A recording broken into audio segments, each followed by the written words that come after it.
नमस्कार दोस्तों, हमारे चैनल रिच ब्लड में आपका स्वागत है। आज हम बात करेंगे सच्ची भूतिया घर की कहानी के बारे में। दोस्तों, ये घटना 1993 में अमेरिका में घटी थी, जब टोनी और डेबोरा नाम का जोड़ा किराए के घर की तलाश में था, लेकिन उन्हें ऐसा घर नहीं मिला जो उनके लिए उपयुक्त हो। लेकिन कुछ दिनों की तलाश के बाद उन्हें कैंसस शहर में किराए के लिए एक पुराना घर मिल गया। हालांकि घर काफी पुराना था, लेकिन जोड़े को ये घर पसंद आया, इसलिए उन्होंने अगले दिन अपनी बेटी के साथ उस घर में रहने का फैसला किया। कुछ दिनों तक घर में सब कुछ सामान्य था, लेकिन कुछ दिनों के बाद घर में कुछ अजीब चीजें होने लगेंगी। एक दिन रात के समय टोनी को बहुत प्यास लगी, तो वह पानी पीने के लिए रसोई में चला गया। लेकिन रसोई में पहुंचने के बाद टोनी को लगा कि उसके साथ कोई और भी मौजूद है। उसने सोचा कि कोई डाकू घर में घुस आया है और वह पूरे घर की तलाशी लेगा, लेकिन उसे घर में कोई नहीं मिला। पूरे घर की तलाशी लेने के बाद टोनी अपनी बेटी के कमरे में जांच करने जाएगा और वह पाएगा कि उसकी बेटी सो रही है, लेकिन उसे उसके कमरे में कुछ अजीब दिखाई देगा।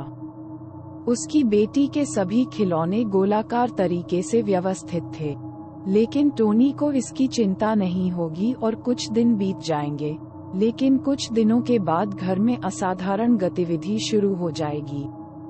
एक रात जब सब सो रहे थे, तो टोनी को लगा कि घर में कोई चल रहा है और वह देखने के लिए उठा। लेकिन वह घर की लाइटें नहीं जलाएगा, बल्कि वह अपनी टॉर्च की रोशनी से यह जांच करेगा कि वह कौन था। घर की खोज करते समय टोनी को घर के अंधेरे कोने में एक लड़की खड़ी मिलेगी। टोनी ने टॉर्च की रोशनी से लड़की को साफ देखा था, लेकिन जब टोनी ने घर की लाइट जलाई तो वहां कोई नहीं था। इस घटना के बाद ज्यादातर लोग इसे महज एक कल्पना समझेंगे, लेकिन टोनी ने ऐसा नहीं सोचा था कि उन्हें शुरू से ही पता था कि घर में कुछ चल रहा है। अगले दिन टोनी ने अपनी पत्नी डेबोरा को सब कुछ बताया और दंपति ने असाधारण जांचकर्ता को बुलाने का फैसला किया। अगले दिन असाधारण अन्वेषक उनके घर आया और उसका नाम पीटर जेम्स था। जब पीटर घर में दाखिल हुआ तो उसे लगा कि घर में कुछ गड़बड़ है। जब वह घर की जांच करता रहा तो उसे घर के बेसमेंट में नकारात्मक ऊर्जा का एहसास हुआ। पीटर भूत आत्मा के साथ संवाद करने की कोशिश करेगा और पता लगाएगा कि घर में होने वाली अजीब चीजें घर में 6 साल की लड़की की आत्मा के कारण थीं और उसका नाम सैली था। उसकी मृत्यु उसी घर में हुई थी और पीटर को पेंटाग्राम चित्र भी मिलेंगे, जिनका उपयोग आत्माओं के साथ संवाद करने के लिए किया जाता था। घर आने से पहले पीटर ने घर का इतिहास खंगाला और मौत का कारण बताया।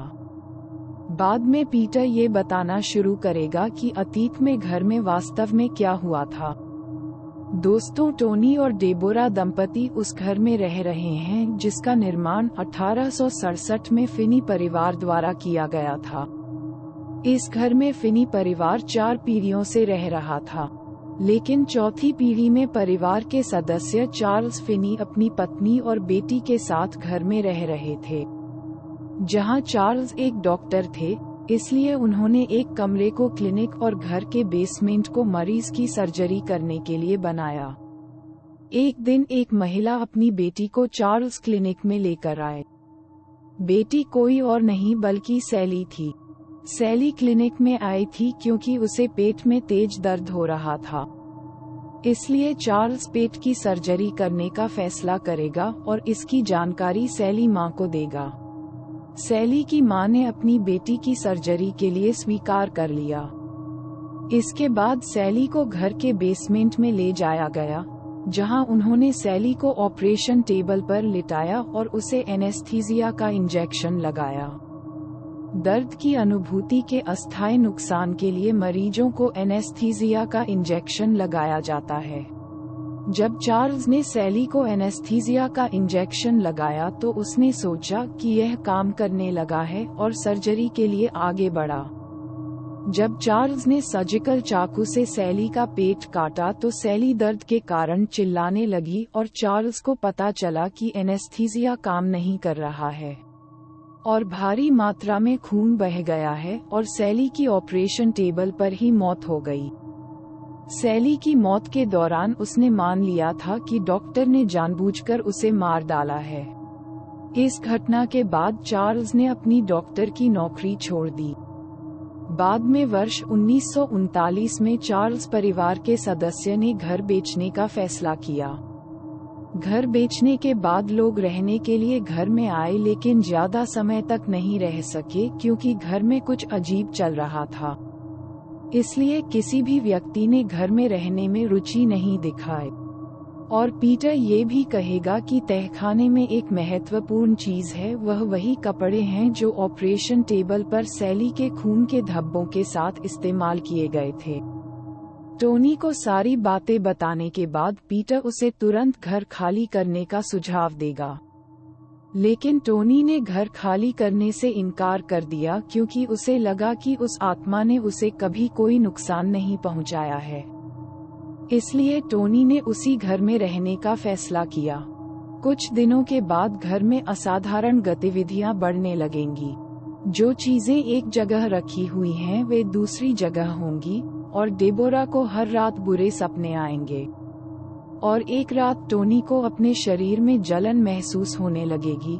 जब उसने उठकर देखा तो उसका शरीर पूरी तरह से खरोंच के निशान से ढका हुआ था और अगले दिन घर में आग लग गई थी। इन सभी घटनाओं के बाद टोनी को पता चल जाएगा कि घर में मौजूद आत्मा उसके परिवार को चोट पहुंचाने की कोशिश कर रही है और आखिरकार वह घर खाली करने का फैसला करता है। इस घटना के बाद ये घर सैली के भुथा घर के नाम से मशहूर हो गया।